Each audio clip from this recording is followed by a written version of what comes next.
humbleness. Humbleness comes from the place of gratefulness. I think gratefulness is the parent of humbleness.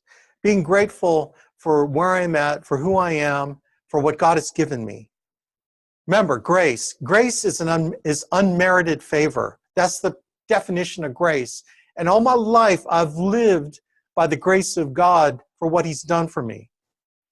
Early on as a little kid, man, I talk about the story, but when I was like 5 years old, I should show this actually. If I ever want to be humbled, it's really this one, where I was 5 years old. I was learning how to swim at the YWCA in Oakland, California. And my mom would drop me off. And it was just when I got started lessons. It's like, YWCA. And they had swimming lessons for children. My parents were big on teaching us how to swim because they want us to drown. So my mom would drop me off, and then she would pick me up. And this is in downtown Oakland, California. And then my grandmother's house is where we were staying at the time. She lived about 1.3 miles away, so she'd drive me 1.3 miles and get me there. And I was like 5. How many 5-year-olds watch where they're going from one place to another in a car? No one does. I didn't. And so when my mom dropped me off, she said, I'll come back to pick you up. And this is like, my first several lessons.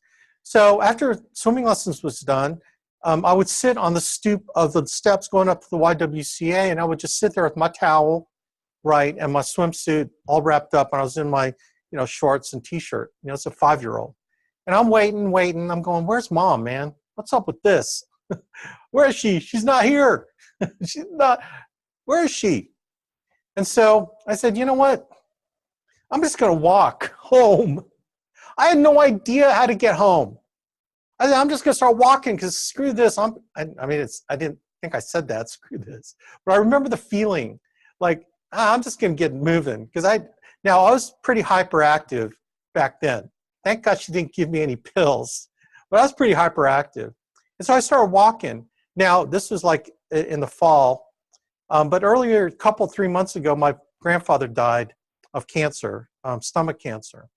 And my grandfather was just, he was my buddy, man. He was the kind of grandfather that I'd hang out with him, and he'd give me a little candy, and it's always just, I just have just fond memories of him.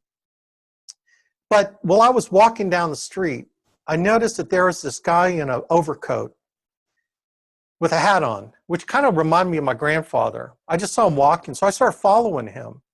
Okay. I kind of think it was my grandfather, but the coat is a coat he would wear, and he was wearing his kind of fedora hat, right? And this is back in 66, actually. He died in August, I think, 66. So this is the fall of 66. I turned 6 in October, so it was like when I was 5. It was before October. And I just followed this guy. And so I just kept following him. He'd cross the street, I'd follow him. He'd make a left turn, I'd follow him, make a right turn. But all of a sudden, he wasn't there anymore. But I kept walking, and I come to discover I was on Claremont Avenue, and my grandmother's house is off of Hillegas Avenue, which branches off of Claremont. And I kept walking down Claremont Avenue. Now remember, this is a 5-year-old walking 1.3 miles, because I Googled it. Like, I looked it up, Oakland YWCA.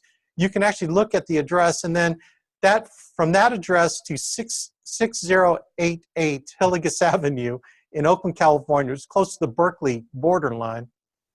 All of a sudden, things started looking familiar. It's like, oh. And then I saw the store that I would buy candy from. I go, okay. And so I went up to my grandmother's house, and the door was open, so I walked in, I plopped myself on the couch going, man, I'm tired. I'm hungry. My aunt was there going, Alex, everyone's looking for you. What did you do? What happened? I go, I just walked home. I'm hungry.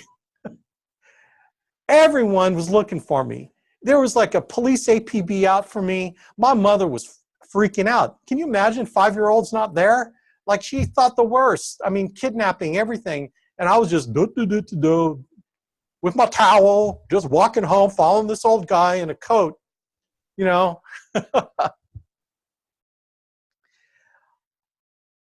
mean, how crazy is that? And every time I think about it, it's like, man, God must want me to do something special here on this earth. If he was going to figure out how to get me home, Lord guided me. He guided me. And every time I get prideful, thinking that I'm all that, I think about when he just took me by the hand, basically, and guided me home. He's always been in my life like that. Anytime stuff was happening to me, he's always backed me up. He's always held my hand. All I had to do was blindly follow him, and I would always come home. I would always come home.